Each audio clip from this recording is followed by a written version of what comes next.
Kel-Tec is a proud sponsor of the Talking Lead podcast and the Leadhead Brigade. I put my camera. Now you're on. There we go. Skype must be goofy, huh? It's different every time I use it. Never know what I'm gonna get, man. All right, you got any questions? Sure. No questions whatsoever? Gotta get me on here. Go with the flow. I don't know Flo. Do you know Flo? I don't want to know flow. The Progressive Insurance? What's the Flo? Yeah. Now, the Flo when I was growing up was, you ever watch Mel's Diner? Oh, yeah. You remember Mel's Diner? Had Oh, yeah. Alice and... I guess it was called Alice, wasn't it? It wasn't Mel's Diner. It was called Alice. Could you imagine the humor back then? Archie Bunker. I mean, could you imagine that nowadays? No. It just That wouldn't would fly. be classic. Just wouldn't fly today. That would be classic. Even though you can still God. watch those reruns. That's right. Married Somewhere. with Children. Could you imagine? Oh, Married with Children kind of set the precedence of what we're seeing today Oh, yeah. and all the stuff we're seeing today. Dysfunctionality and at its finest. At its finest. That's right. But yeah, Flo was one of the waitresses in Mel's Diner. Kiss My Grits. That's right. I remember. That's the good old days. She's the one that made Kiss My Grits famous. That's right. Of course, you don't hear that these days. Nobody says that. Can't say anything no more. I tell you, man. I was in.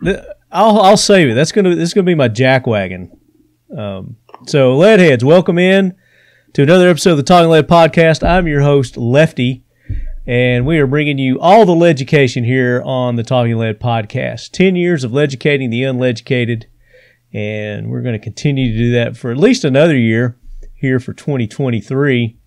And we're going to do that by having cool, fun, educational people on the show, like our guest that we've got today, Mr. Steve Morgan. Steve, welcome in. Honored to be here, man. Honored to be here. Thank you for the invite. Oh, absolutely. Glad to have you. Steve and I met a few years ago back at SHOT Show, and we'll talk about that here coming up. But we got to get some of the bills paid here, so make sure you guys go and support those that make this show possible.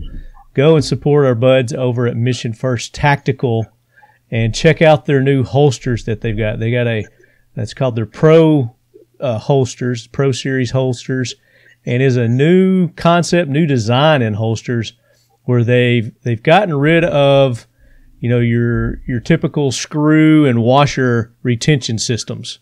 You know how you tighten up your holsters, loosening and tightening up the screws on the side, those clamshells for the the Kydex type holsters. Well, they've done away with that. They still offer those, but they've done away with. They've made a new line, and it's using rare earth magnets as the retention system. So it's pretty cool technology that they've come up with there.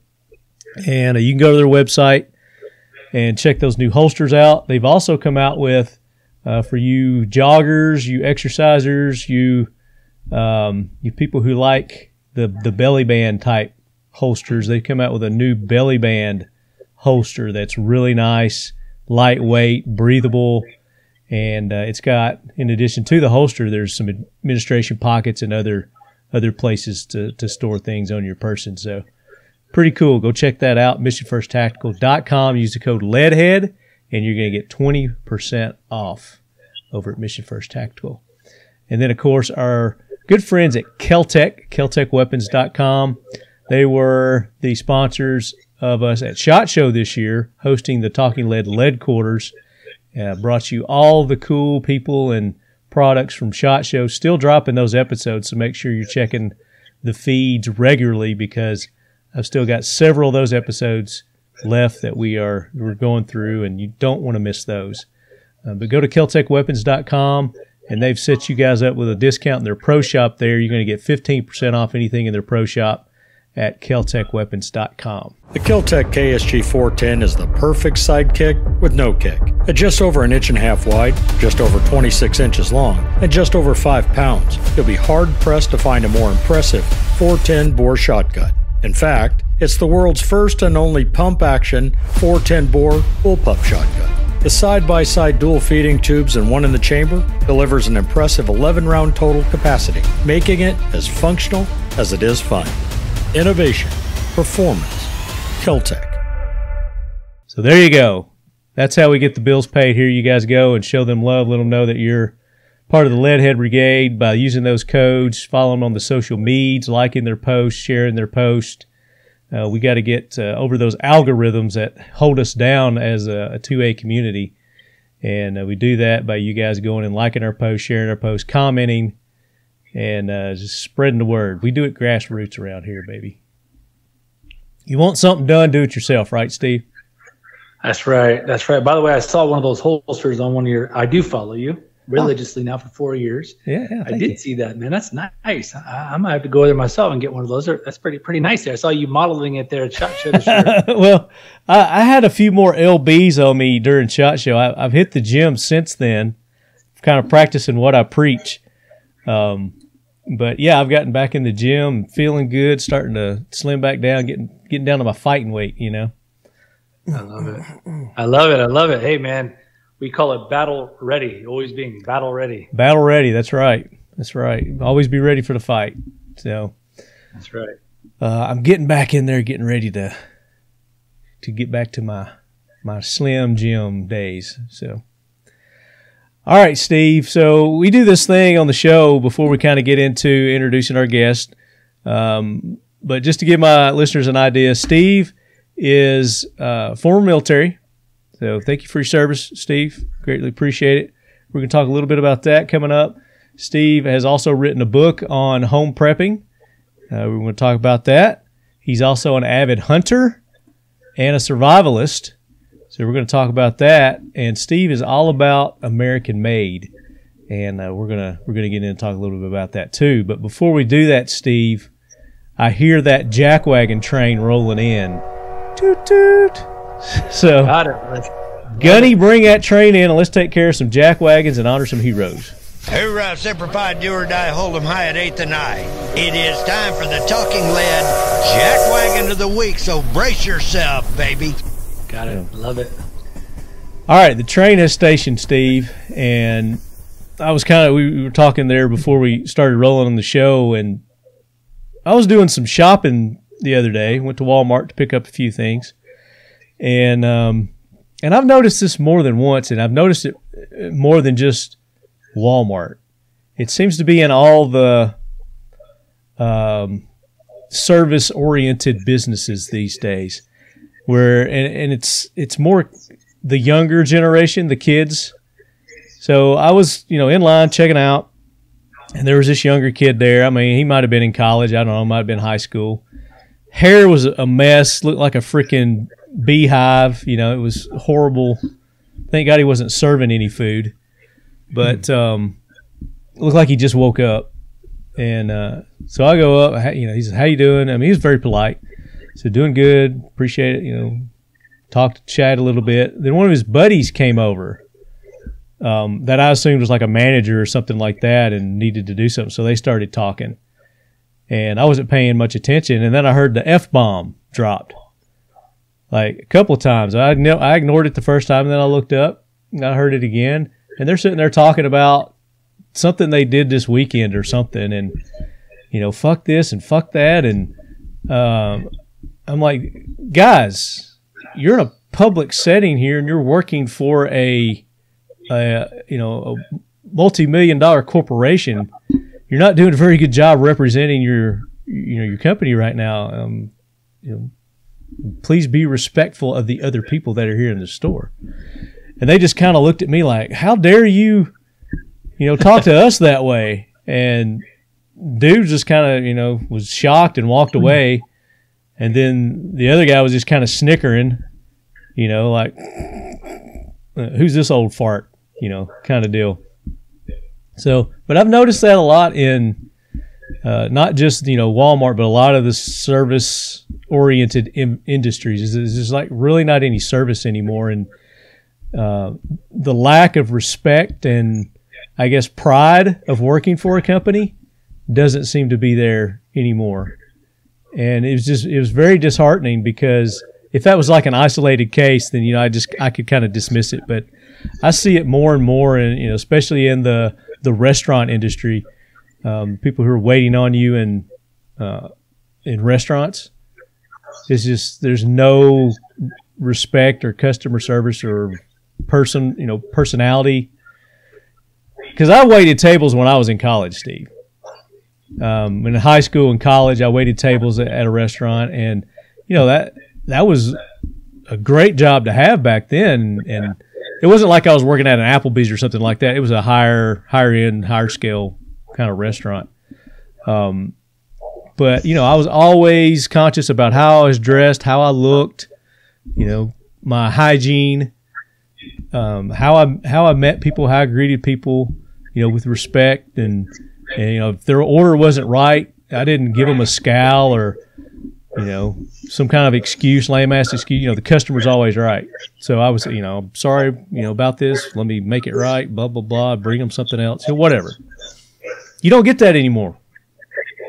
No, I am so thankful that I grew up in the generation I grew up in. I look at some of these kids, not all, but I look at this generation now as just, it's really odd to see the lack of morals, values, just common decency. I just don't understand it. It's one of the many reasons I love the military. Is I've seen young women, young men go into the military, and it just literally transformed them. Yeah.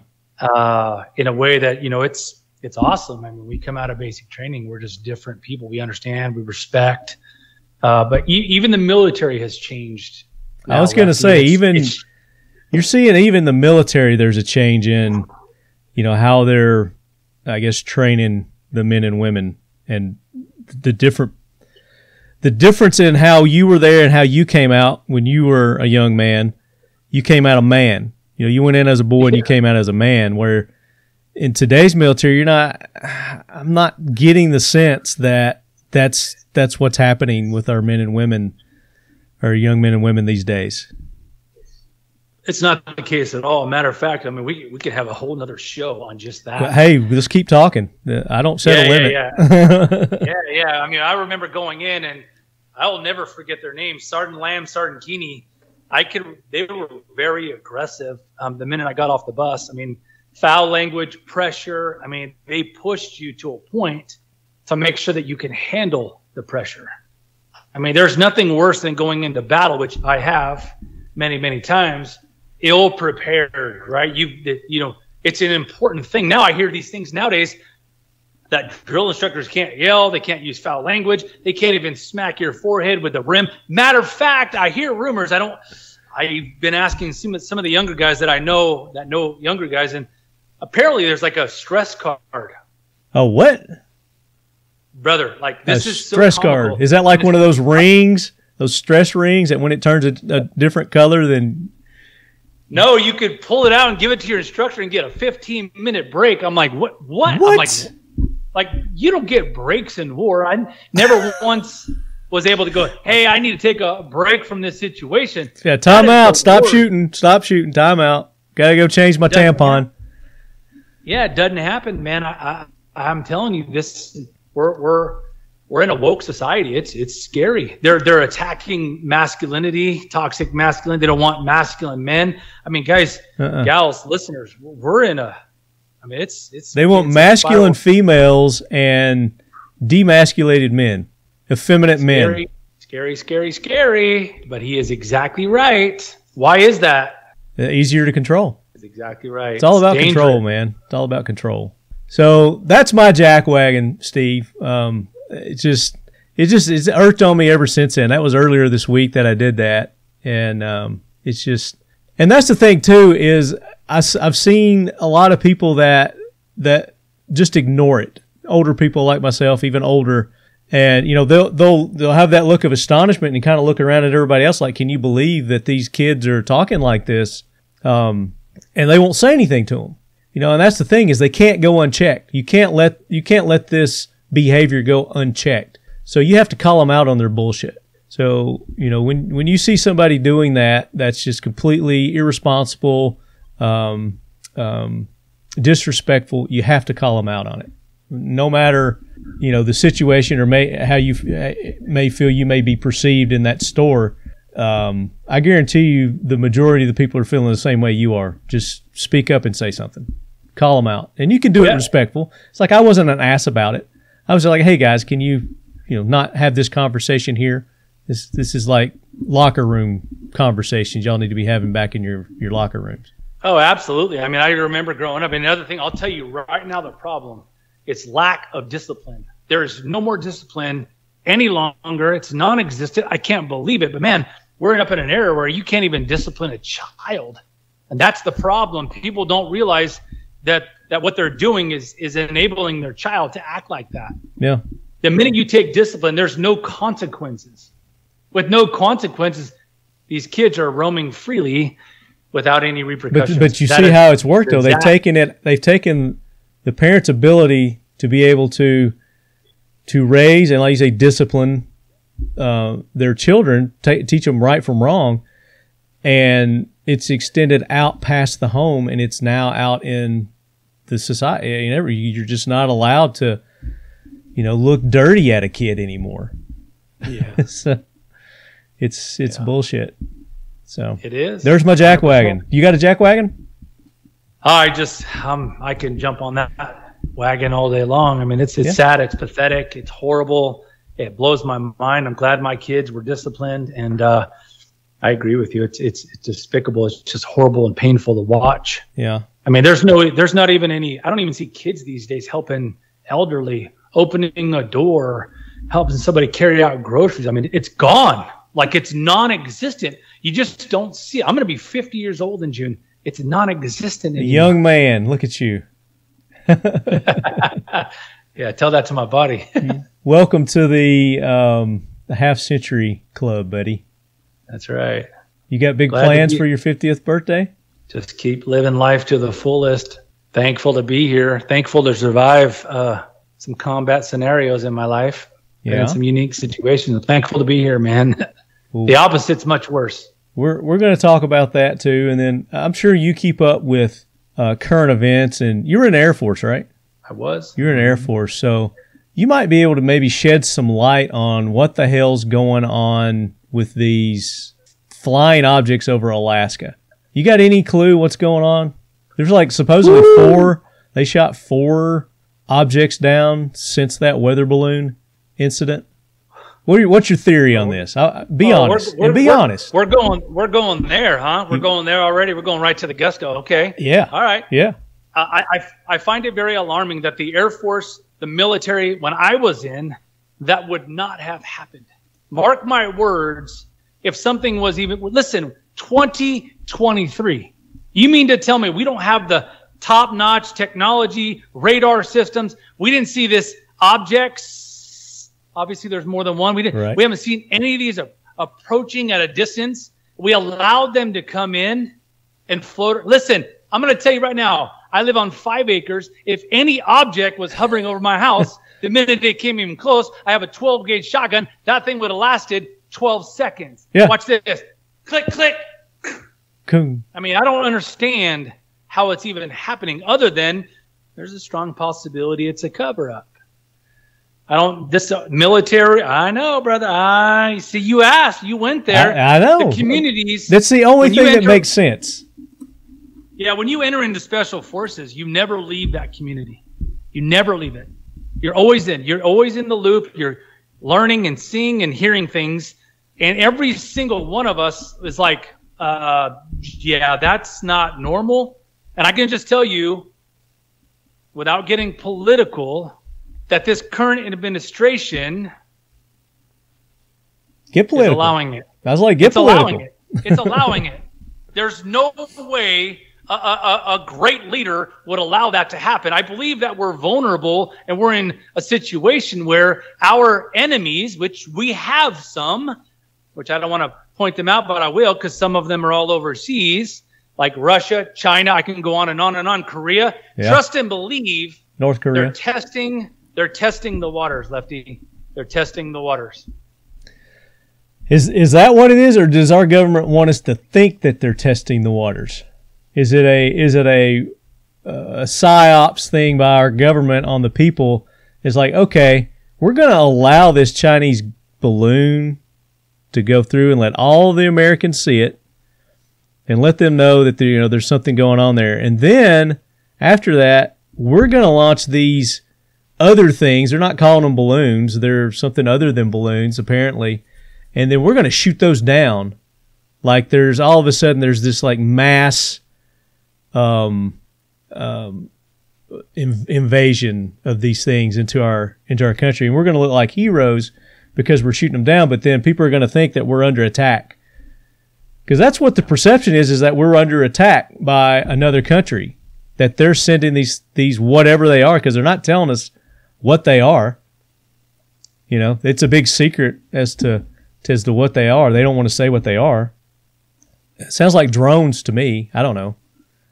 I believe it's smoke in the mirrors. If you look at what's happening in Ohio right now, why isn't the... It's like, watch this hand while this hand does this.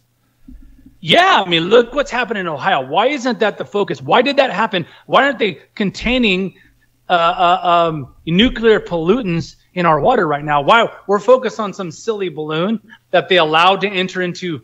Why did it hover so long? Why did it hover over states? It's because they want the American people to go, look, what's that? Well, this stuff's happening over here. Yeah. So what's going on in Ohio? Train derailment happened, which is catastrophic on so many levels, which is why I'm so thankful that I'm a prepper and why I teach people prepping, because things like this are going to happen. They're happening right now. Yeah. Millions and millions of water are contaminated. We need water to survive. But yet the news isn't really focusing on that. It looks like a nuclear bomb went off in Ohio, and we're over here looking at a little balloon or some a UFO. Listen.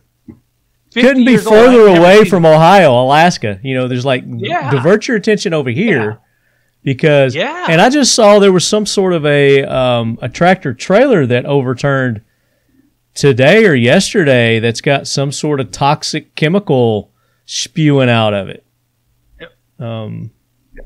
Muriatic, I don't know what it was, some kind of acid or something that was contaminating the area, and you see these people just driving through it. Like, there's no telling what kind of health problems that's causing. Did you hear about that? Yep. Yeah. So my belief is this: when the government loves chaos, that's where they thrive. That's where they have an open checkbook. I hate to say this, but war, most presidents, matter of fact, every single president was involved in a war or chaos because it allows them to have emergency funding, ways to write blank checks and just fill them out and dish them out.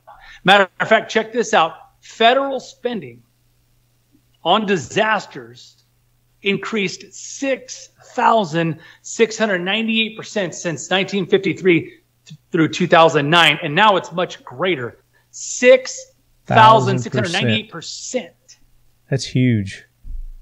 And that's the thing, like you said, it gives them the, I don't know, freedom or right, whatever it is, the ability to write blank checks unchecked, where we don't know where these checks are going, whose pockets they're lining. Exactly. It's free money for them.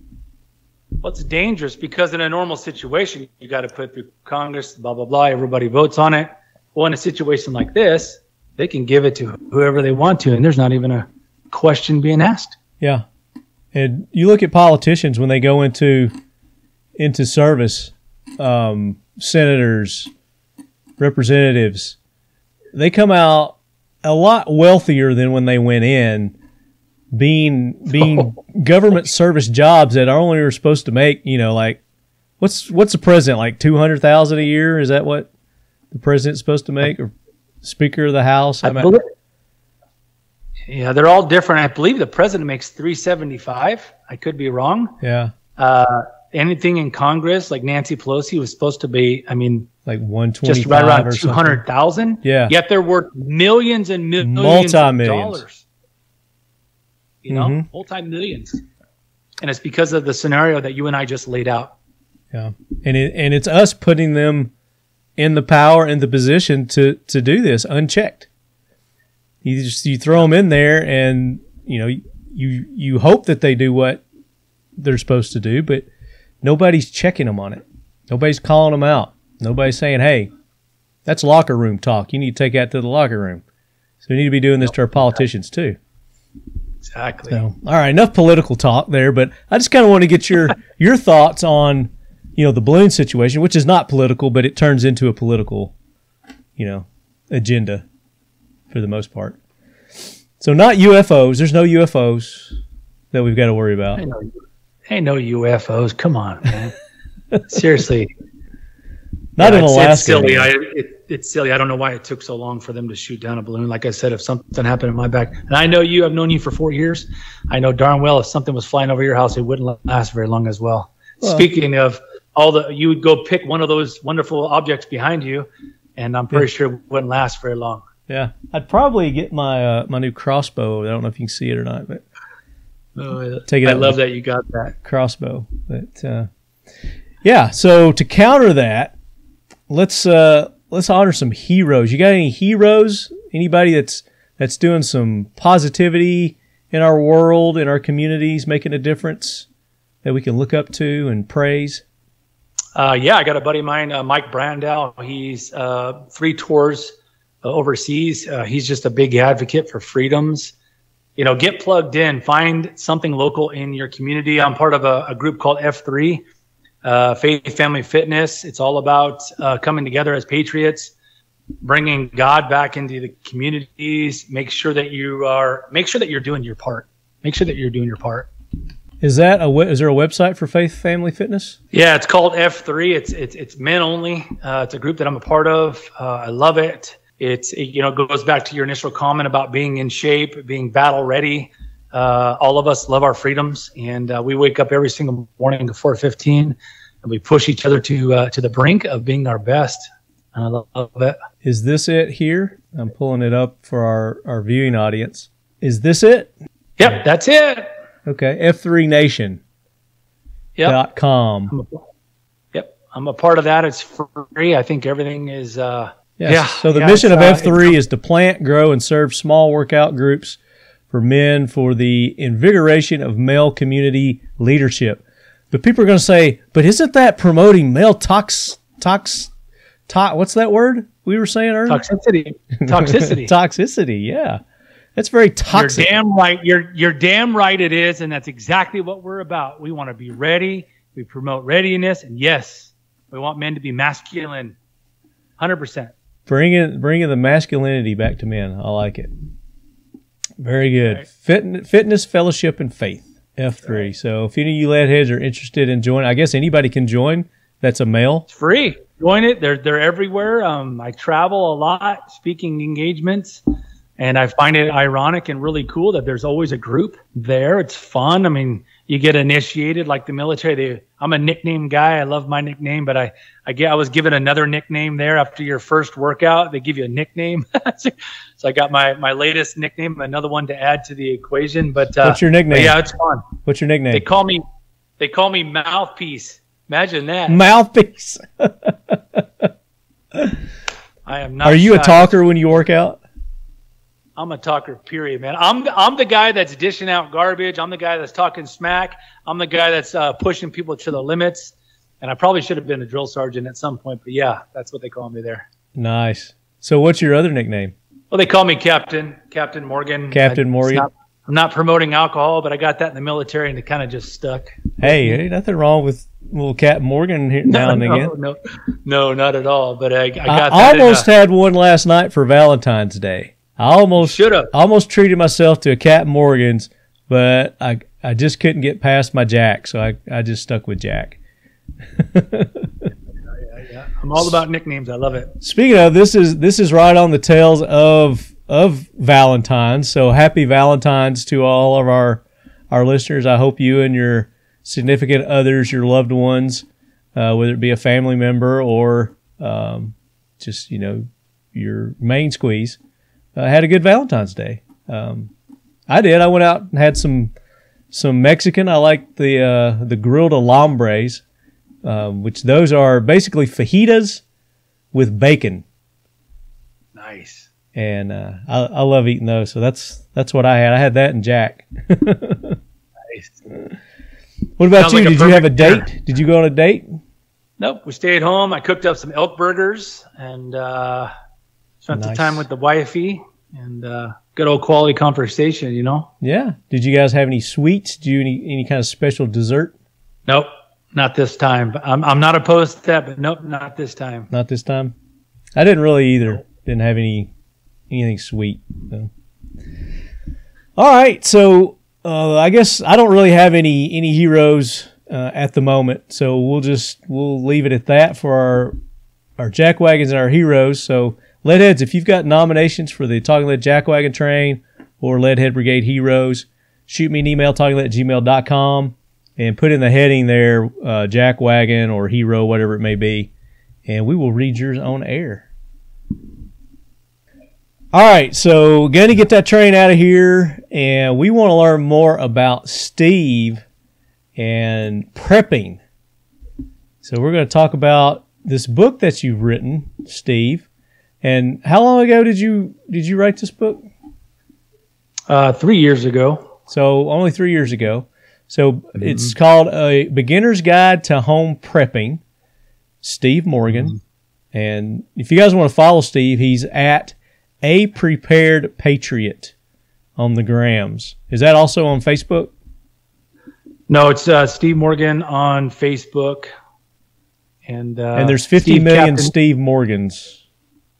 So Yeah. good luck finding him. You can't miss it. I'm sitting there hugging a giant flag because I love my country. There is no doubt about it. I got my hands wrapped around a flag, and I'm literally kissing those colors. You're like almost French kissing it. I would if I could. I love this country. It's this one right here. That's it. There it is. Ain't too many photos like that floating around. Should be. Wish there was. Should be a lot of those. So I've got the PDF form of your book here that I've been going through. I've got to be honest, I haven't had a chance to read the whole thing, but talk about your inspiration for writing this book, Steve. People always ask me why prep. Like why prep? I teach people the psychological value alone is worth prepping. In the military, when I graduated basic training, I went on to survival school, and that's where I really fell in love with being prepared. I mean, imagine being dropped off in a remote location, blindfolded in the cold, in the night, and you've got to travel from point A to point B. They give you enough food for maybe a day or two, and you've got to be self-sufficient. I found it to be a very it was an encouraging challenge. And it taught me that if you're ill prepared, if you get caught in a situation, everything accelerates. Everything accelerates. Panic, pressure, overwhelm. I mean, you get overwhelmed. I mean, everything comes to a head if you're not prepared, which, by the way, I have to give him credit. Sergeant Keeney, he's a pararescueman, a PJ. He was my senior NCO. I love this man. He's decorated. He taught me a saying in the military it was his favorite saying. His motto was, a good soldier is a prepared soldier. And I believe that the same thing goes in life. If you're not prepared and you get caught off guard, I mean, catastrophe sets in. Mm-hmm. I don't want that. I don't want that for anybody listening today. Now, you can't ignore the fact, but if you rewind 12, 15 years ago, preppers were made fun of. Like, oh, you're a prepper. Oh, you're paranoid, or you're really out there, or you've lost your mind. Well, that's not the case today. Now I'm sought after. People are reaching out to me going, hey, can I get a copy of that book? What should I do in this situation? Because things are happening, right? Things are happening. And we just talked about the spending of disasters that they've increased at a large amount. And believe it How or not, about those the numbers of earthquakes that preppers- just happened over in, was it India? Turkey, yeah, Turkey. Yeah. Yeah. Yeah. I mean, Check that's this out. something There's you can't really prepare for, is something that major, but you can. I mean, there are ways that if you survive that, then yeah, you're gonna wish that you had stored that water, that extra food, those clothes. Like I said, it doesn't become a problem until it becomes a problem. I still find it very ironic that there's only an estimated 3 million of us preppers. And that may sound like a lot, but it's only slightly over 1%. That's not enough, right? You take the Paradise Fire. It was horrible. It was a disaster. It happened within minutes. People had less than an hour. And it really brought everything to a head. It really shed some light on being prepared, because that was a disaster. And there are several people that were prepared. A lot of them weren't. Yeah. And, do your due diligence. Go look up at the tragedy that happened there. And talk about that. Something that's simple. Talk about that real quick. Well, there was a fire that started in a canyon and then overwhelmed a community within hours. Within 24 hours, I mean, people lost their homes. They lost their valuables. Most people don't even know. I'm getting ahead of myself, but most people don't even know their family's phone number. They don't even have that memorized. We're so accustomed to our cell phones. People don't even have contacts. They lost birth certificates, marriage certificates. They lost valuables because they didn't have things set aside. They weren't prepared. This was in California. Correct. Yeah. Correct. So, yep. Steve, for those who don't know, Steve's in the California area. He's fighting the good fight for us out there in California. That's true. People say, why are you there? You're a big advocate of everything that's not California. Well, I am a fighter, and I love the fight, and I'm here fighting. And I believe that if all of us left, there would be no one here to fight. So I love that I'm here. And by the way, my community, I have a 25-foot flagpole sitting in my front yard, and trust and believe all my neighbors are just like me. So. Yeah, and weren't you a firefighter at one point? Fireman? Yeah, also? Good memory. 4 years ago. You remember that? I became a volunteer fireman for 12 years. It was part of my desire to know and be prepared from a medical standpoint. I love to help others. You got that sheepdog mentality. Oh yeah, for sure. Yep, I want to be prepared. Mm-hmm. Speaking of medical, check this out. Only 44% of people even have a first aid kit in their home. Talk about adding insult to injury. If you injure yourself or you're in a situation, you get injured, you can't even treat yourself or deal with your injury. Again, everything escalates. So let's get back to your book. So you wrote this about 3 or 4 years ago, and it was just having that the mentality that's been instilled in you probably since you were young man, probably even before the military. If you think back, I'm sure. Did you hunt when you were a younger man? Did your dad, your granddad, did you go out? Were they outdoorsmen like you? No, but I had an uncle. Yeah. And his name was also Steve. And if it wasn't for that man, I don't know what I would be today. I mean, he used to take me out in the woods, teach me how to build shelters, teach me how to, what it's like to be cold and how to build a fire and get warm. I mean, it was very life-changing. To have my uncle show me the ropes. Changed my life. Yeah. Have you always been in California? No, I'm fifth generation military. I have literally, no joke, have lived all over the world. Oh, I can imagine. So yeah, you don't really have like one place where this is where I grew up kind of deal. No, I really don't. The only reason I'm here is my last duty station was Travis Air Force Base, which is a 60th Air Mobility Command. Didn't want to be here.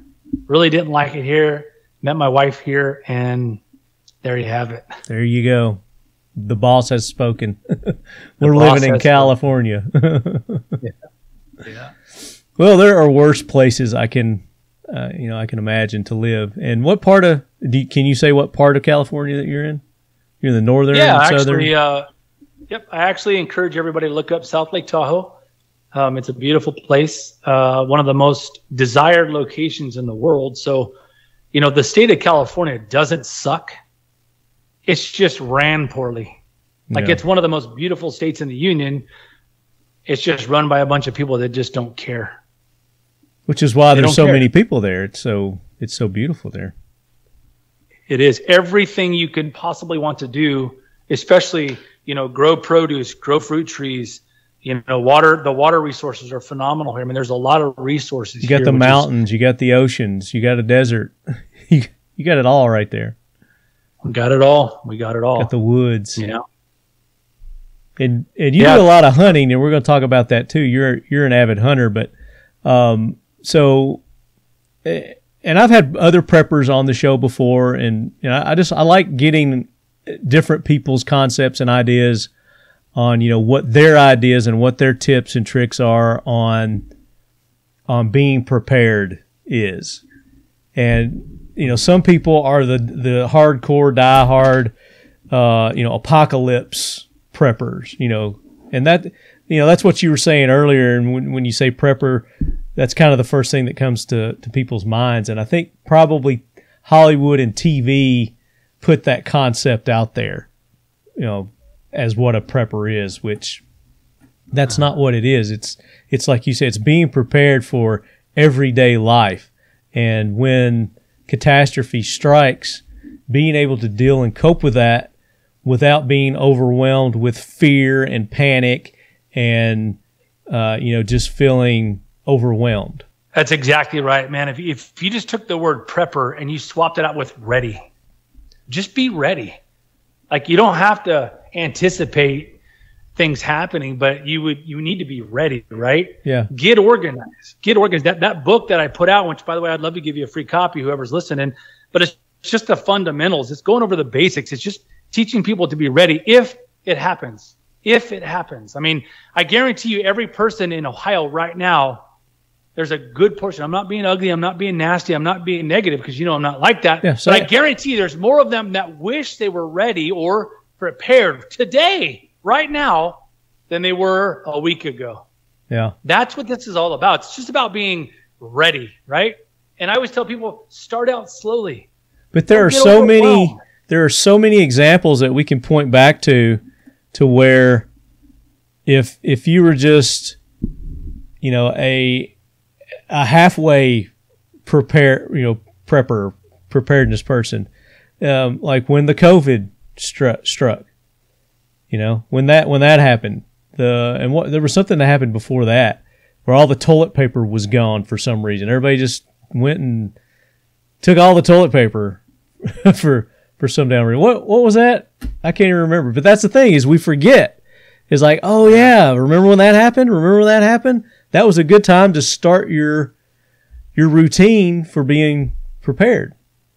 So whatever the catalyst is, you don't need one. Start today, start now before that next catalyst happens. And, start stocking up on your fresh water. Start stocking up on your batteries and, your powers, your generators, your gas, your fuel, your extra spare tires, your whatever, everything. Food, obviously, is the key thing there, because you don't know what it's going to be. Who knows what it's going to be? Right. But something's coming up, because I feel it. I feel it in my bones, especially with these stinking balloons, It's just a gut instinct. Something else is getting ready to freaking happen. No, it's true. I'm glad that you brought up the word apocalypse. But when people hear the word prepper, they think the world's coming to an end. Everybody's going to walk around, and it's not. It's being prepared for all things, being ready in all situations. It's having your ducks in a row. And I love that you said it. There's something you can't not acknowledge the fact that things have happened over the last 2.5 years that have never happened in our lifetime. Mm-hmm. I mean, you brought up the toilet paper issue, which is funny, because I immediately got excited when you said that, because that's the classic example of panic. Yeah. And if you go back, if you're listening today, just go look back and watch all the stores that ran out of it. That's just one little teeny tiny example of panic. I don't want to panic. But that's what's going to happen. You shouldn't want to panic. And that's what causes it, and that's why you should prepare, because like you said, there's only 1% of the population that is ready for something that's when catastrophe strikes. There's only going to be 1% that's ready. That other 99% are going to panic, and they're going to go and take everything that's left on the shelves. And nobody else is going to have anything, but you will, because you have prepared and you didn't panic. And you don't have to worry about the stores being out of toilet paper or not being able to get fresh water or, how am I going to feed my family? But it's not just that. It's anything, especially with the economy the way it is right now too. You look at all the layoffs that companies are doing and will continue to do over the next 2 years. Your job's in danger. I don't know where you're employed if you're listening right now, but you can guarantee that your job is in danger right now. And your livelihood, your ability to put food on the table for yourself, your family, your kids is going to be challenged. And it already is challenged even if you've got a job, because inflation. What's inflation up now? Like 16% over last year or something? It's something ridiculous. 18.9. It continues to go up. And growing, which is something I'm glad that you brought up. Guys, he's dead on, spot on. He just hit the nail on the head. Listen, the government does not have your best interests at heart. By the way, inflation is a crock of shit. Yeah. Gas prices, diesel prices are a crock of shit, which is why I developed, and I love giving people options, right? Make the Patriot Switch is a place where you don't have to worry about things. I came up with that for a reason. I love that you brought that up. Listen, I don't know about you guys, but when the COVID happened, I saw bad things happen. I saw mom and pop stores get squeezed and pinched out of business. I saw the little man get run out of business. I've seen people close their doors that were thriving just 3 years ago. Business was good. I had a friend of mine, which is very, very sad. I had a friend of mine actually commit suicide. And I'll tell you why. Because of the social distancing, because of all the hypocrisy, because of the monopoly that's happening with stores like Walmart, Target, CVS, Walgreens. All of those stores are in bed together. And if you don't believe me, continue to watch from your couch, from your recliner. Watch this happen and develop. I don't believe it. I believe it's a crock, just like I believe the balloon and the UFO and all this other garbage that's happening. It's all a facade. I find it ironic that some of these stores are actually getting richer through these horrible, harsh times that we're going through.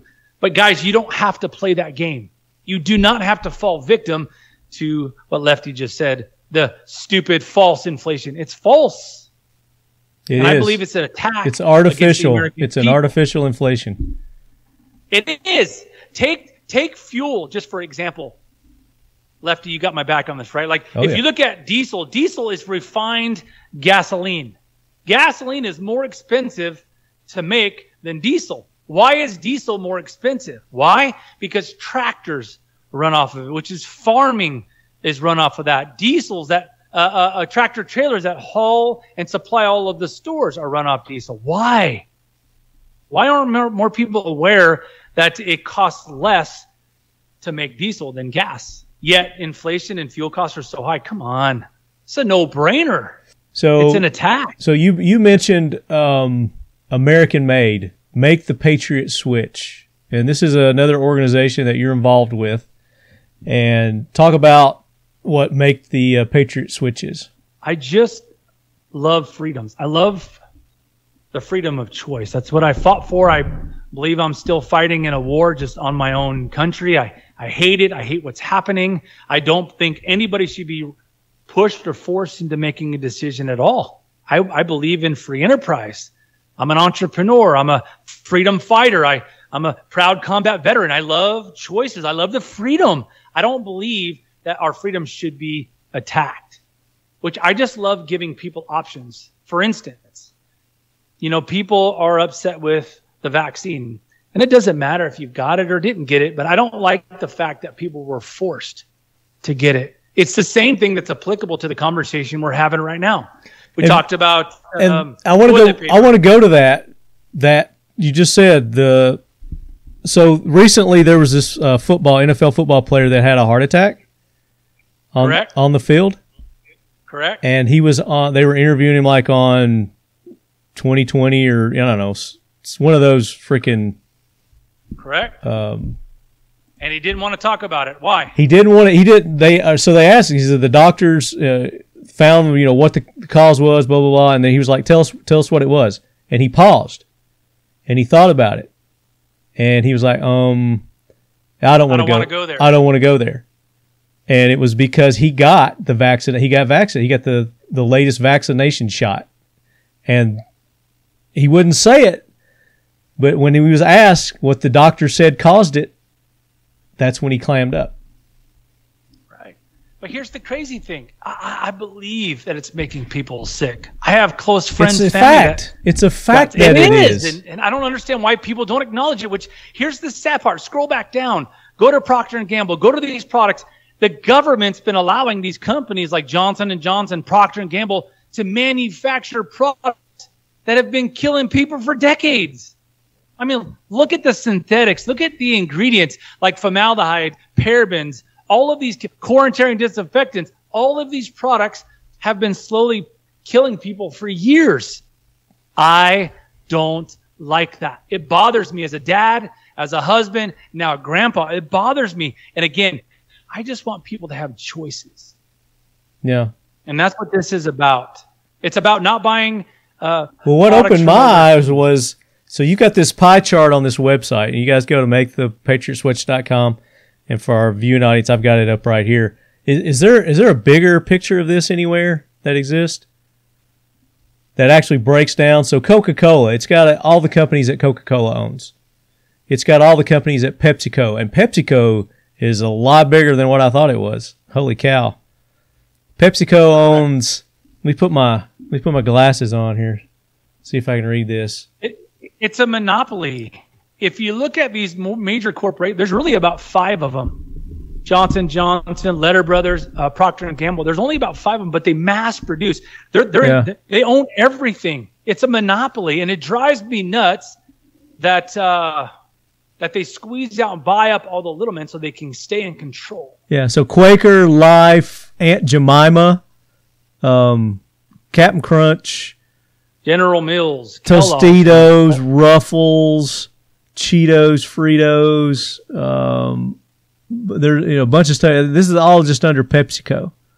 And then General Mills, they own Kix and what is that? Clusters and Wheaties and Cheerios and is that Pillsbury? Do they own General Mills? Owns Pillsbury too. Correct. Johnson & Johnson, all the stuff they own. Kraft and Heinz. Nestle owns a shift ton of companies too. Gerber, Purina, your dog food there. But yeah, so it's cool to see because a lot of these are like Gain and Tide. Those two products compete against one another, but yet they're owned by the same company. Yes, there you go, my man. That's what I love about you. You get it. You get it. Don't you find it ironic? It is fair. Yeah, I believe it's deeper than that. I think that they just shift up, slap a fancy little label on them, and it's actually the same things. That's what I believe. Oh, it's got to be. I believe that. I don't believe people realize how deadly this stuff is. Don't take it from me. Go do your due diligence. Go look at cancer rates, how they've grown substantially over the last 30 years. Out of control. I did my own homework. I called Poison Control Center. Here's some alarming facts. There are several million calls that go into Poison Control Center every single year. 78% of the calls are from household chemical reactions and ingestions. Really? That bothers me. Well, this is idiots eating the Tide Pods, Yes.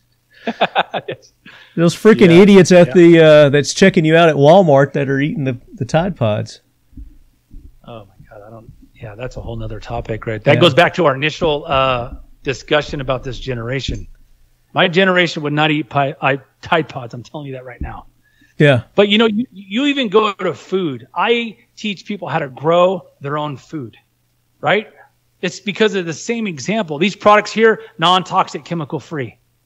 And they're less expensive than those horrible products that you and I just beat up and just went over. Yeah. Answer this question, Lefty. Why, if you go to the store and you buy bananas that are organic, why are they more expensive than bananas that aren't organic? Has anybody ever thought about that? No, I've always thought about that, is that anything that's healthy for you costs more money. Anything that's supposed to be better for you costs more money, because they want you spending the money on the other shit. Because that's, I don't know why. It's stupid. It never has made sense to me. But stay on that train. You're hitting a home run here. Listen, viewers, listen. If something doesn't require any chemicals, no chemical treatments, it's just growing naturally on the ground, and it's more expensive than treated, genetically modified, that doesn't make no sense to me. Mm-mm. And it shouldn't make any sense to you, which is why I do what I do. I teach people how to grow their own food, produce. It's fun. Like, it's literally fun to walk out, grab a head of lettuce that hasn't been sprayed. Most people don't even know where their food comes from. And I'm not trying to scare anybody on here. I know where my food comes from. That's why I'm a hunter. That's why I'm a gatherer. I got 47 fruit trees. I've got gigantic. My wife loves that I have a green thumb.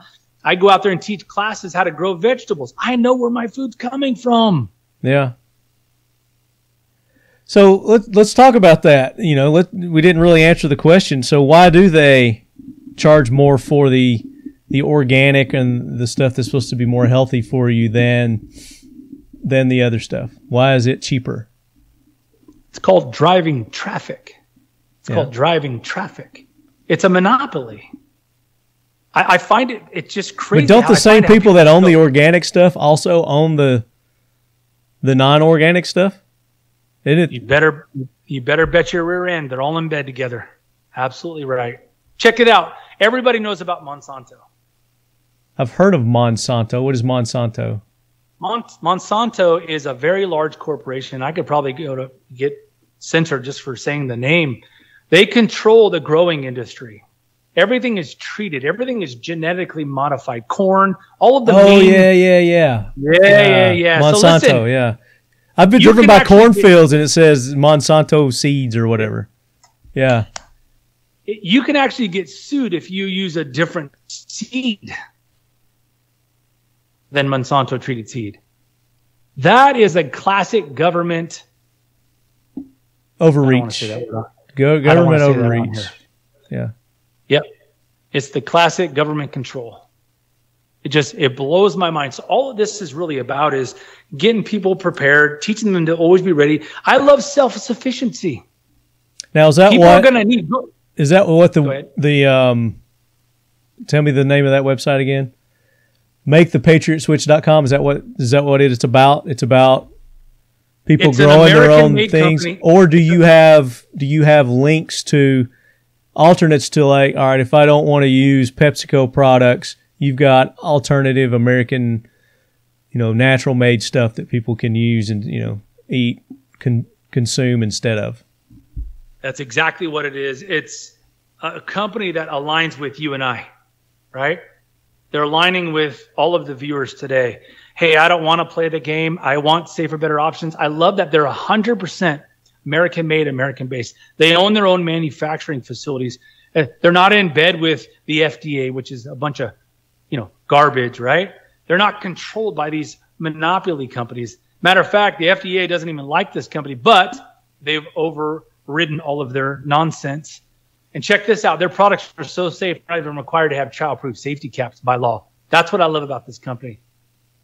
And they keep them so competitively priced, if not less expensive than that other junk that we just talked about. Yeah. I just want people to have options. Is this just one company, or is it a conglomerate of companies? It's just one company. It's a self-manufacturer. They've got about 500 products, essentials that you won't have to fight in a grocery store to get. What are they called? What's the name? It's called Melaleuca. Okay. They've been in business for 38 years, and I love being partnered with them. I don't have time to manufacture, but I get behind them because I know their products are great. Where are they based out of? Idaho Falls, Idaho. Oh, they're in Idaho. Okay. Idaho Falls, Idaho. One of the last true conservative states. Very nice. Now, are they what's something that they don't produce that you can't get from them? Well, they just opened up a beef line. They're now not going to play Bill Gates' silly game. They just opened a brand new line of beef. They've got edibles, healthy snacking. They got just about everything. Okay. Everything that you and I need. Nice. So this would go along with supplementing your own growing of your own crops, your own hunting, supplementing your harvesting kind of thing. So you go to this company for your chips and snacks and cereals, cleaning products. I assume they have everything, hygiene products. Everything. Very nice. Yep. So this would be something great for you preppers. And let's talk about that. Let's talk about the sustainability of this company. So if I start using this company, and I'm starting to rely on this company for my day-to-day needs, in addition to my things that I'm storing and keeping at the ready, what's to say that this company won't shut down or just dissolve and go away? Well, they've been around for 38 years. They are 100% debt-free. They own 5 different manufacturing facilities, all 100% paid for, bought and paid for. They have enough ingredients and supplies for the next 7 to 10 years. I have literally went out there before I put my name on it. That's why I created MakeThePatriotSwitch.com. I love to educate people, plug them in, and show them this route. I physically stepped foot on the manufacturing facilities myself 4 years ago, and I love it. They're Patriot owned. They're advocates for freedom, and I just love them. Nice, very good. So if you guys want to check it out, you go to MakeThePatriotSwitch.com and check that company out. It's nice to know, like you said, that there are alternatives to. And I guess this is like an online thing. You order your stuff because you don't see these like a Walmart. Every community is not going to have one of these stores where you can just go out and buy your thing. So you're going to have it shipped to your house, I assume. Yeah, the best way to describe it, it's like a Costco type membership. It's got a Whole Food and Trader Joe type products, Walmart, Target pricing with an Amazon delivery system, all bundled up, but without all the nonsense, without all the corruption, and without all the price gouging. Okay, there you go. Very good. Well, let's get back to actual prepping here.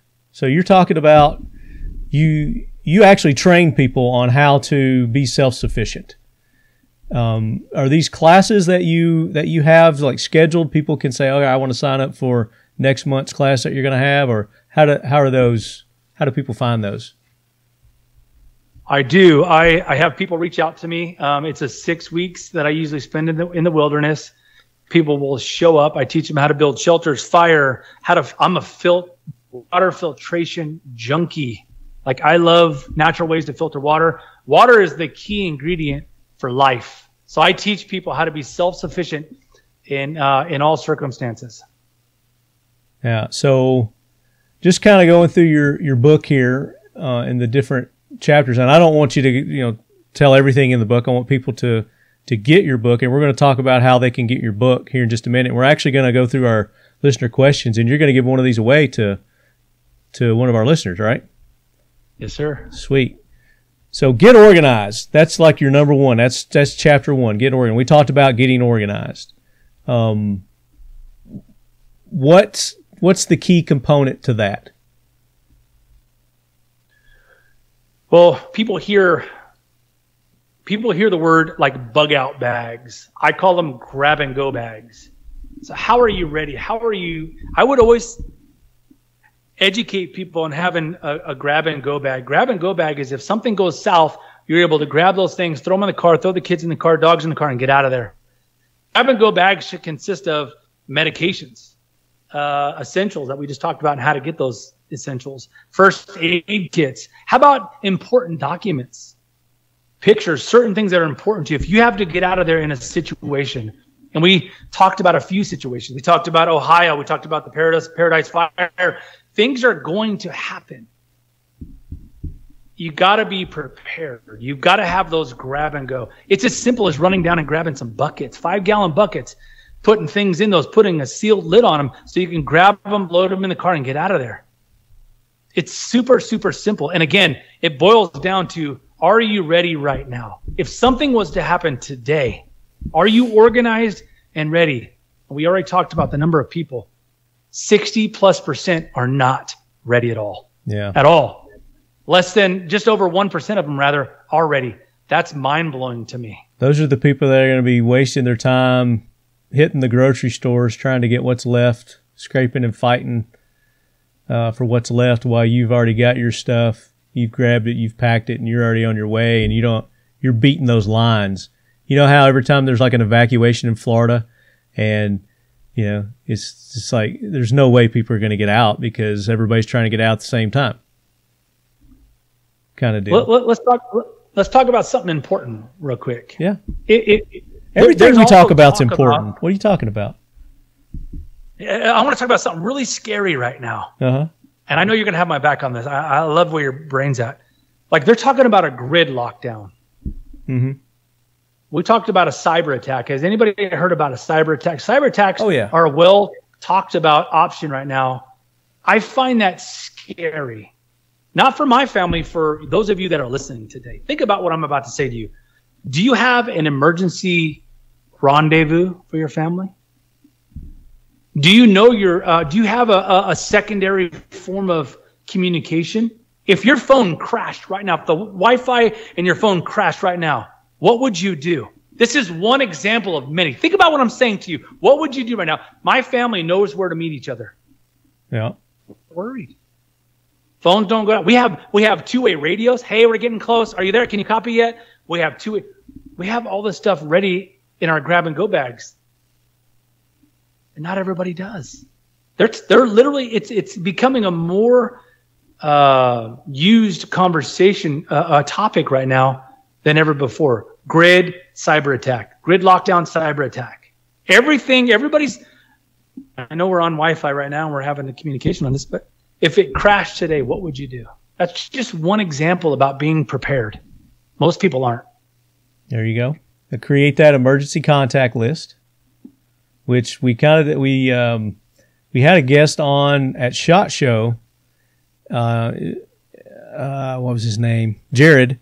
And he created this app called Got Your Six. And again, this wouldn't help you if the grid went down, but this is one of those things to think about, to where Got Your Six is an app, Steve, and you'll appreciate this, that brings the fire team together, the community preparedness team together in this one app, and all the maybe necessary contacts, maybe an attorney, maybe it's a doctor, maybe it's a guy who's really good with firearms that maybe nobody else is. So you got like expertise in your group, and it's this quick app that will not only tell you who it is and what their specialty is, but how to get to them. So it'll map them out where they're at, and you can get to that person. So let's say you're on my Got Your Six app, and my car breaks down. And I'm and it's one of those riot situations, and there's big riots and everything. And I'm like, hey, dude, can you help me out? He's like, well, let me pull you up and see where you're at. He's like, yeah, you're 10 miles from me. I'll be there. I'm on my way, kind of deal. So it's a pretty cool app. Again, it's not going to help you when the grid goes down, but for other types of scenarios and situations, it keeps those type of like-minded individuals in contact, connected. So that's a good something that you guys can add to your arsenal of being prepared. Absolutely. You talked about Florida, and I actually had some friends that went through that last year. And so something else I want to suggest you guys to do is learn back roads. Like where I live, there's two major arterial routes, 80 and 50. Boom. They get locked up. I mean, it's bad. Learn the back roads. I'm old too. You said that earlier. I'm old too, man. I still love a good map. My wife's like, well, you got that out for? Because I want my brain to still learn how to use that stuff. I want to know those other ways. If the roads get all clogged up and backed up, then what? Panic sets in. Learn and understand an evacuation plan. Have that in place for you, your family, and your loved ones. And like you said, if the power goes down, the cell phone, everything goes down, a map is crucial. So get an up-to-date road map. Rand McNally still makes maps, I'm sure, paper maps, some of the best on the market. So make sure you got one of those, definitely. And then you talked about the water. Stockpile as much water as you can. Learn to purify your documents, your communications, the 5-gallon buckets. You know, food that you can store. What's like your top 2? Let's do this. Let's go to listener questions now, because I think we're probably getting into some of our listener questions here too. And but as we go through this, I'm sure we'll answer a lot of them. But continue with with your thought there, and I'll pull up the listener questions. Well, you brought up food and my favorite foods. I saw you going there, so I would say beans and rice. I grew up in a generation where we had beans and rice all the time. Yeah. So, but the good thing about beans and rice is you can buy it in bulk. You can store it for long periods of time, and it's loaded with nutrition, carbohydrates, and it's just good for you. So I always those are my go-tos. Got backups, peanut butter, things that just going to give you energy, protein. Easy. Yep. That can get you sustainability through that time that you're going through, or the emergency you're dealing with. But well, how do you feel about these packet of, what are they called, the long-term storage food companies? Like, I think Wise is one of them. You know, there's several other ones out there. I had another gentleman on not too long ago who does his own dried food storage. You know, you make mac and cheese or beef stroganoff, or, you know what I'm talking about, that kind of stuff. I do. I think they're good. I think they're a great option. But you know, it depending on what happens and those things are expensive. How long you have very expensive. From my understanding, they don't taste very well. And, you know, again, it goes back to being self-sufficient, learning how to harvest, gather.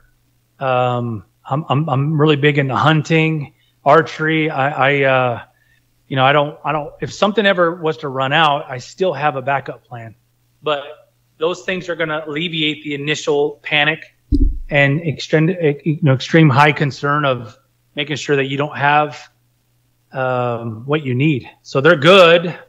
You know, again, I spent a lot of time in the military, 12 years. I've eaten MREs. They taste like shit. Yeah.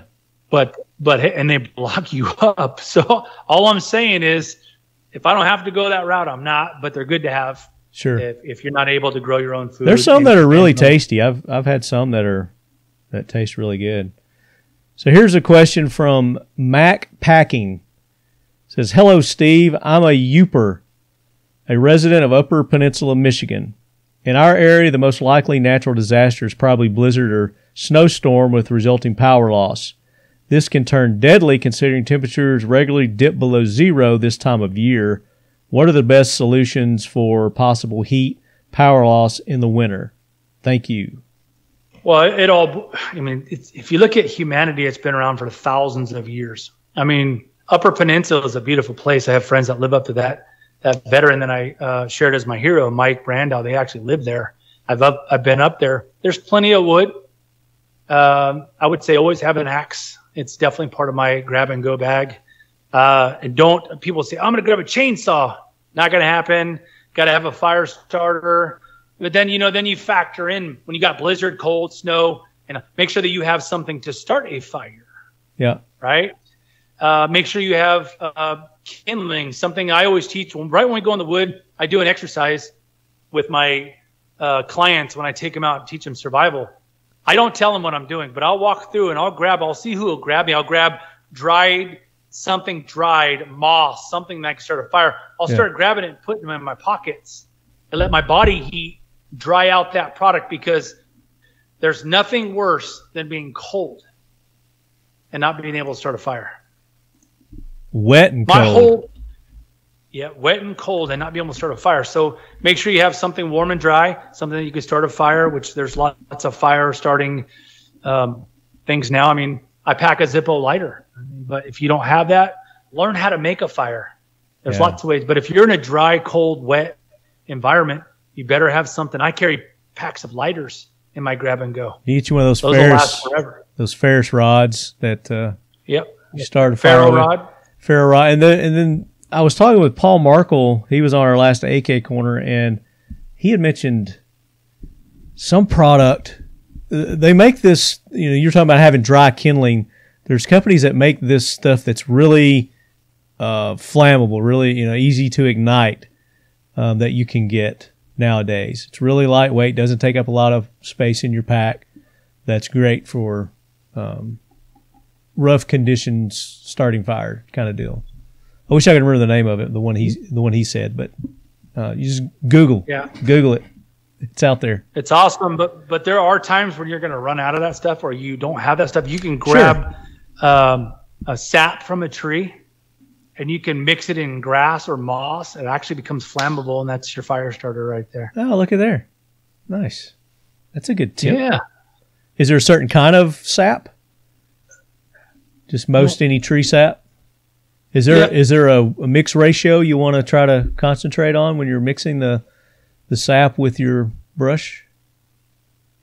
Yeah, you don't want to oversaturate the brush or the moss or whatever, but it's just enough to keep it. Plus, it's also water resistant. Water will bead off of it, so there's lots of good purposes for benefits sap. for the sap.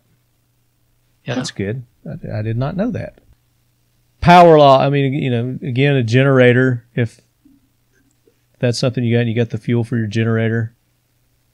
You want to have a generator strong enough to be able to run your essential appliances and whatnot. All right, next question. B. Hurst, if you could only take one weapon, what would you pick? I guess he's assuming if you had to bug out, you could only take one weapon. What would you take? And I'm assuming he's saying weapon because he's talking about for self-defense. Yeah. I would probably say a 22. I'll tell you why. They're very effective, cheap ammo. You can carry large quantities. Mm-hmm. You can kill small game with it, rabbits, squirrels to survive. I would definitely say 22. I wanted to say archery. I love archery. I love archery. Lefty, you know that. Yeah. See, I don't consider archery a weapon. I consider archery it's your tool. It's a hunting tool at that point.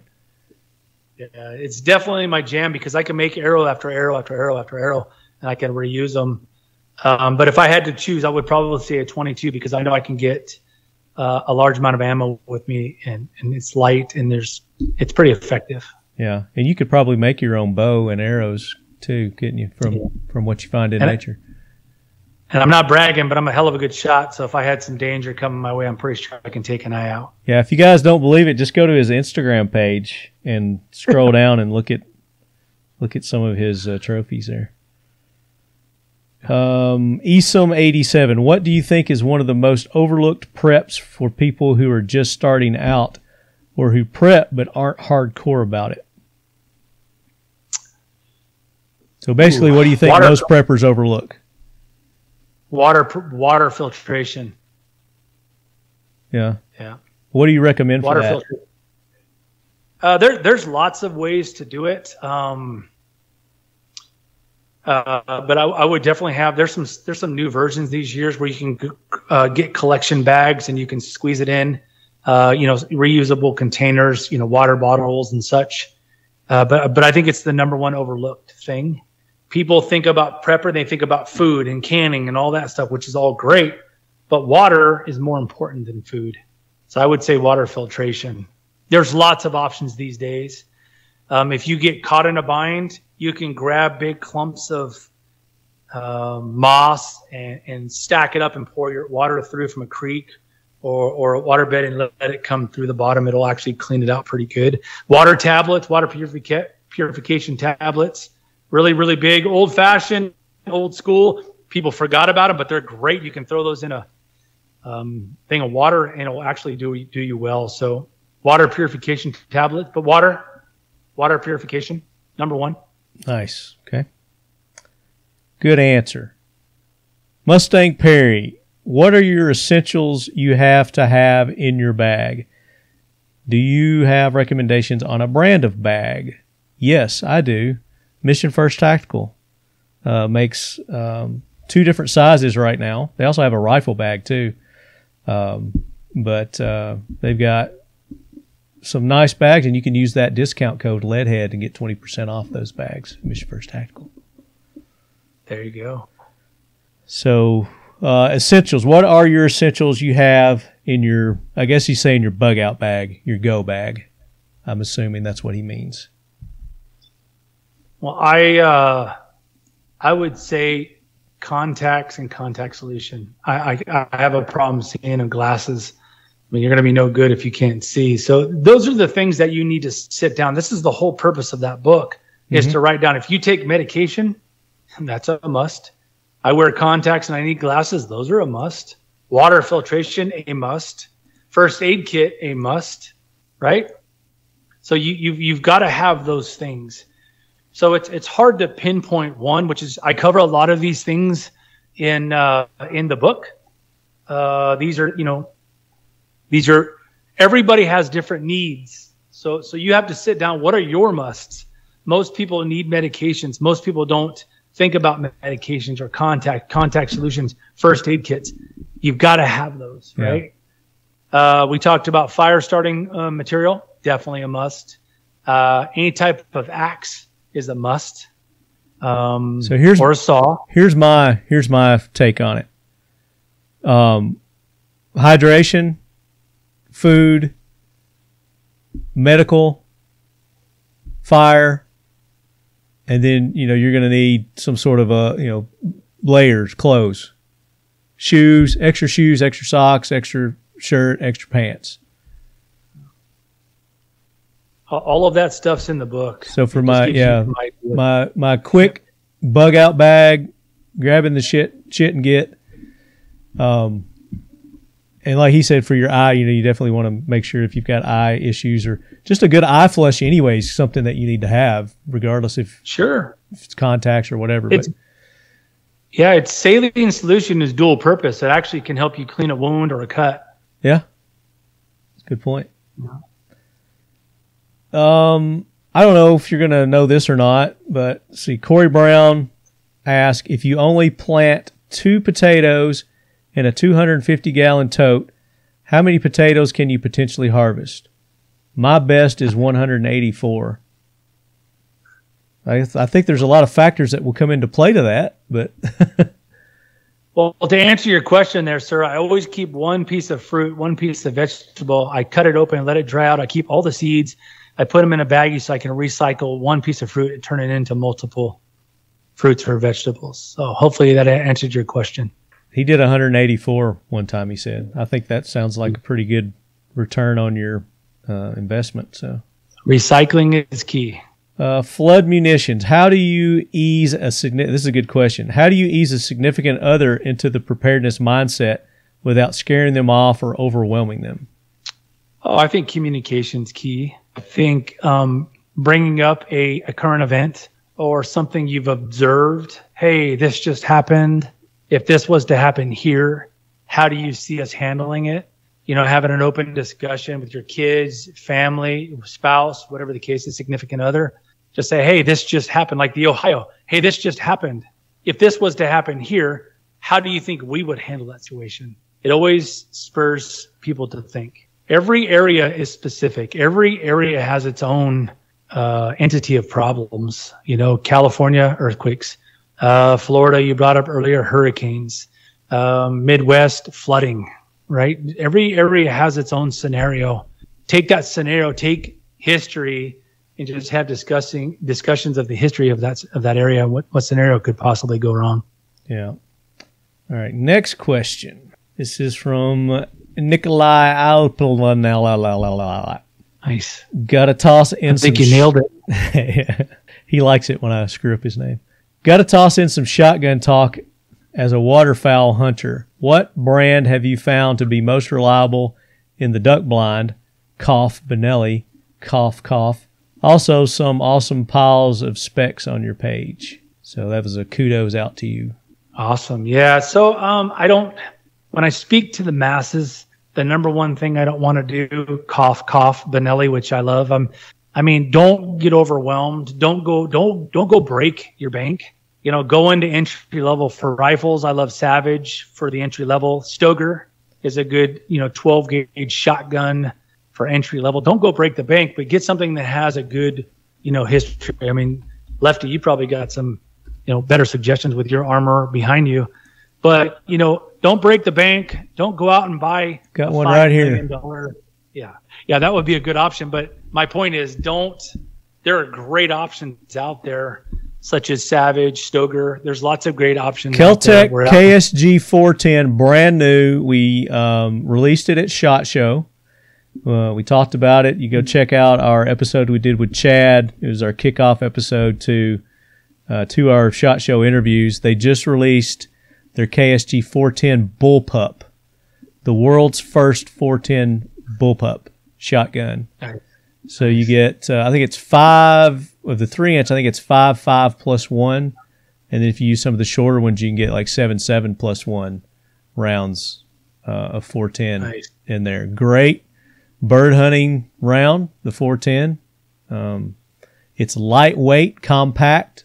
This would be a great bug out gun right here. You're talking about which gun would you grab. This would be a great option right here. Is the new KSG 410. And what I like about that caliber, it also comes in slugs. So yeah, you're spot on. That's just like I talked about the 22. 22 is a great round. It's cheap. It's expensive. Same thing with the 410.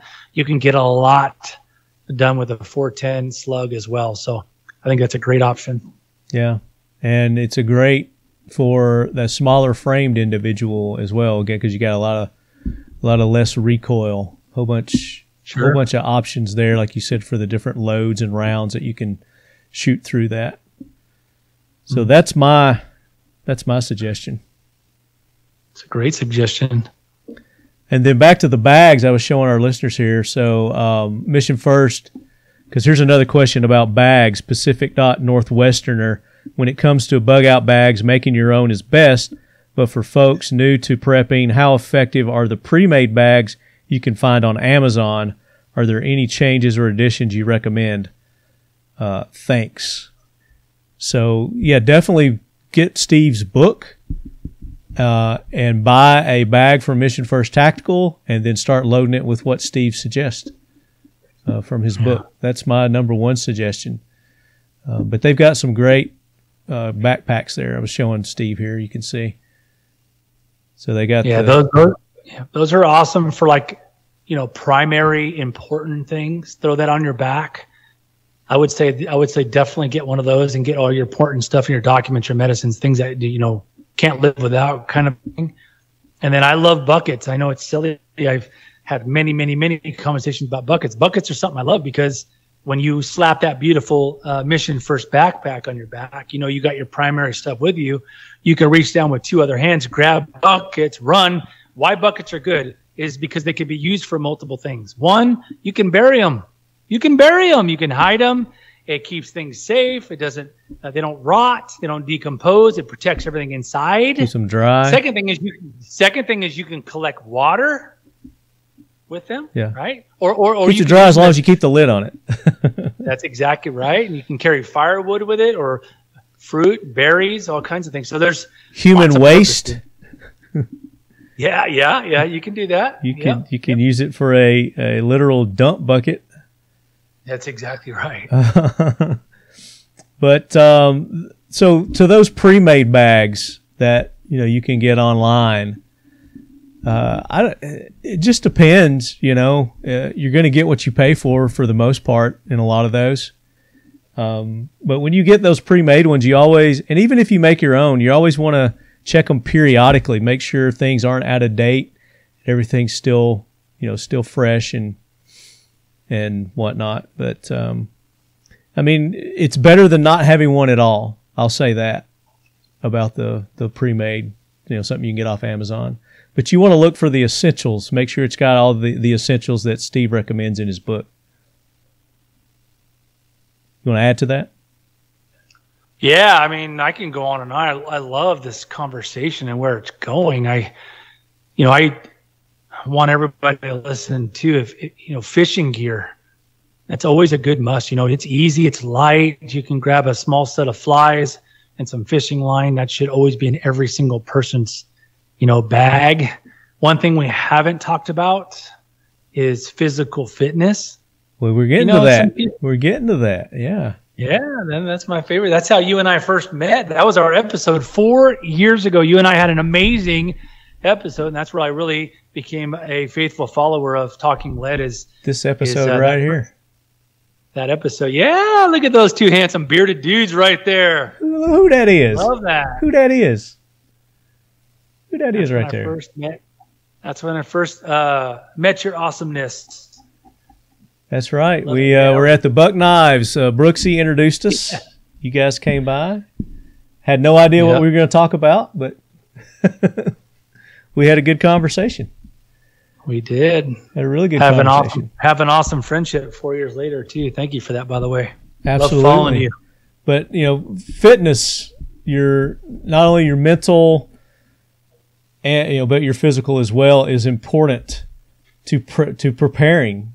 Because if you're not mentally strong, you're not physically strong, then it doesn't matter. All the prepping that you've done, over these years is not going to do you any good, because you're not going to be able to carry it through and carry it out and be useful to your loved ones if you're not physically and mentally fit.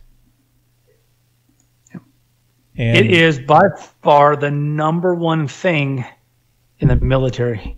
Number one, physical strength, physical readiness. If you're not physically fit, you're not physically ready, Lefty just hit it out of the park. All of this stuff's irrelevant. You can't grab and go if you can't get up and go, if you can't get out of there fast enough. You're in a heap of trouble. Now, you don't have to do as extreme as I do CrossFit in the morning, go run 5 miles right after. By all means, don't do it. But you should do something every single day that will benefit your tomorrow. Yeah, and that's you don't have to join a gym to stay in shape, to stay physically fit. Push-ups, sit-ups, but it's that mental capacity of pushing yourself and saying, I have to do this today. This is something that I have to do as part of my being ready and being prepared routine, whatever you want to call it. That needs to be part of it. If buying a bag of rice once a week, 5 pound is part of it, then, doing 300 push-ups a week, to start off with, needs to be part of your regime. Sit-ups, walking. You don't have to start off running. Walk the neighborhood, walk 2 miles, walk 3 miles, and walk 4 miles, and walk 5 miles, and bring it up to a jog. I know a lot of people have shitty knees like me, and I hate running. I hate jogging, and it hurts like a mofo. But if the alternative is worse, and a stronger body is harder to kill. So you want to keep your body strong. You want to keep your mind strong, and keep your mind strong by reading books. Start off with Steve's book. Read a book, learn something. I've had all kinds of different authors on the show, from fiction to nonfiction type stuff. But just get away from the freaking computer, get away from the social medias, read a book, get outdoors, learn how to make a shelter, and go out and practice that. That's keeping your body active. You're lifting, you're moving, you're bending. That's my suggestions. Now I'm a gym rat. I've worked out in the gym my entire life. That's how I grew up with sports and everything. I love going to the gym and throwing around iron, and I don't want to do heavy shit anymore, but that's what's caused me to have a hip replacement at the 8 when I was under 50. But there's weights you can lift. You don't have to go extreme, like Steve said. It doesn't have to be extreme. Build up to resistance. Make sure it's a good resistance. Something that's hard to do, but not just something that you just whack. I can do 50 of these every day, single day. Increase your weight, increase or change up your routines. There's bazillions of workout routines online that you can look up. So everybody's different. Everybody's got a different mentality when it comes to that, but just do something. Yeah, absolutely. I grab your Mission First bag, throw your bags of beans and rice inside the Mission First bag. Or your 5-gallon buckets. Great way to start. Put water in your 5-gallon buckets and do curls and over the head presses and milk jugs. I mean, I've seen people, grab milk jugs, a gallon of water, and do, curls and exercises with those. Where there's a will, there's a way. I've seen housewives grab cans of beans. My mom will do curls with, her cans of beans. She's getting ready to cook or something. She's always doing stuff. My mom's like 83 or something. But she still does yoga and, stays physically fit, walks, keeps in shape. My wife taught me something years ago, and I got to give her credit for it, and Jennifer as well as I do. She taught me something. She said, knowledge is power. So what Lefty was saying is, don't waste your time and energy. Listen to the news or whatever the case is. Don't listen to that garbage. He's right. Grab a book. Further your knowledge. Knowledge really is power. Learn about gardening, canning, natural remedies, wilderness survival, homesteading, food storage. Just how about this? Solar power. Solar power. There you go. Learn some first aid. Get a book called Beyond the Boo Boo by Paul Markle, and learn some basic first aid, because you're going to need that more often. It's going to be more desired and needed than anything else you could learn is first aid skills.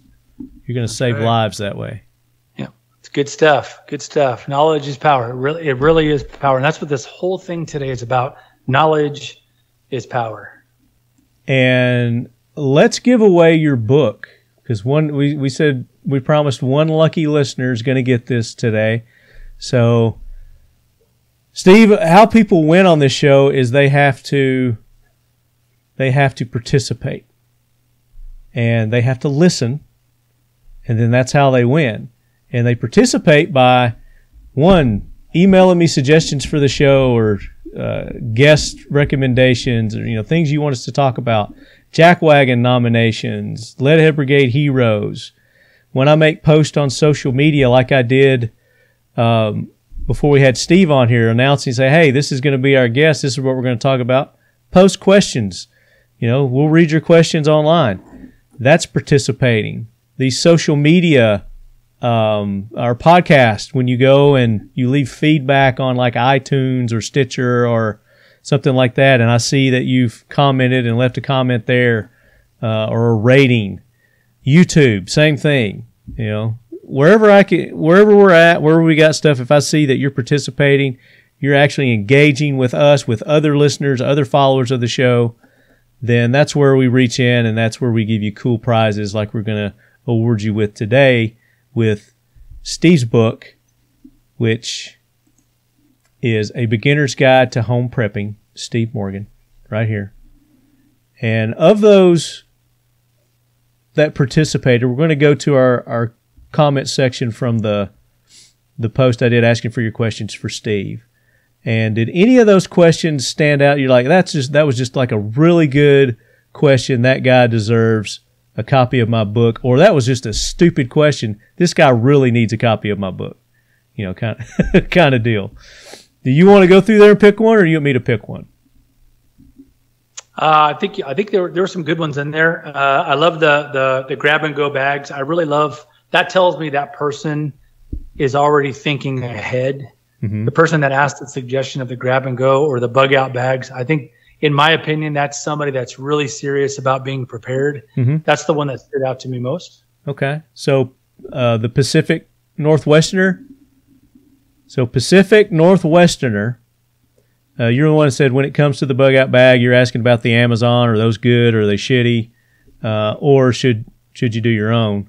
There you go. So you can decide what you want to do. You're going to get Steve's book. If you email me, talkingled@gmail.com, let me know that you are the winner of Steve's book, Pacific Northwesterner. I will put you in touch with Steve, and he will send you a copy of his book. And then everyone, you can use that code LEADHEAD at Mission First Tactical, and it's good on any of their products. They're not just their bags, but if you guys want to get a really cool, bug out bag, and they've got some different sizes there, go there. Those are really nice bags. I've got one of each size that they have. I don't have them here. I've got them in my room actually, but I've been using those. I used it at SHOT Show. I loaded up a lot of my kit and gear at SHOT Show. And then I do have one that I'm starting another bug out bag. So I've got more than one bug out bag. So I've got like one for my truck that just stays in my truck. I've got one that's at the ready in my room that's a little more robust, kind of deal. And then I've got a couple of other strategically placed in places. So Art, you can never have too many bug out bags. So you're prepared. I love it.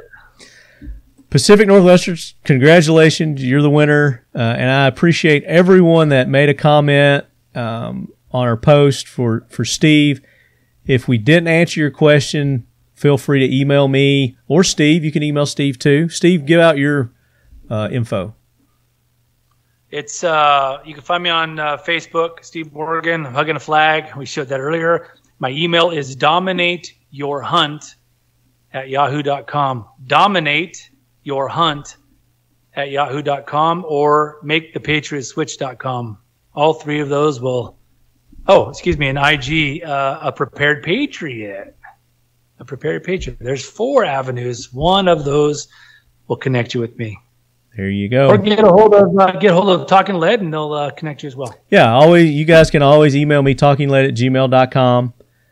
Just put in the subject what it's about, because that way I just don't dismiss it as a junk email and delete it. So don't go to my website. A lot of you go to my website and try to contact me through the website. Don't do that. I've said that a million times, but people still do it. They obviously don't listen to the show. So that's one tip off that I know they're not real listeners, is they contact me through the website. But I do get those occasionally. So if you do make that mistake, it may not be quick, but I will get in touch with you. But thanks to everyone who took part, participated.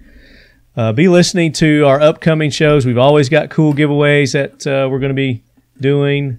And I know Dave, I talked with Dave at Mission First, and he wants to start giving you Leadhead some of the drinkware that they have there at Mission First Tactical. So we're probably going to start giving those away, and the holsters as well. So a lot of cool stuff. And our good buddies at Seal 1, Dwight Settle, their cleaning products, Seal 1, CLP Plus.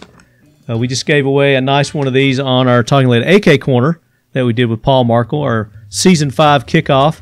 One of you lucky leadheads just won one of these awesome prize packets from Seal 1. Go to seal1.com and use the code LEADHEAD. You're going to get 25% off anything at seal1.com there. But Steve, I really appreciate you taking the time to be on and talking to us about you, yourself, the man, the legend, the myth, coming on. I wanted to talk more about hunting and your military background, but we can do that. That'll give us an excuse to have you back on again for another episode. That would be awesome, man. I love what you stand for. I love your voice for our freedoms. It's an honor to be in your world. And those of you that jumped on here today, appreciate your time to share. Absolutely. And again, one more time, you go A Prepared Patriot on Instagram to get Steve. And then his website is, say it again.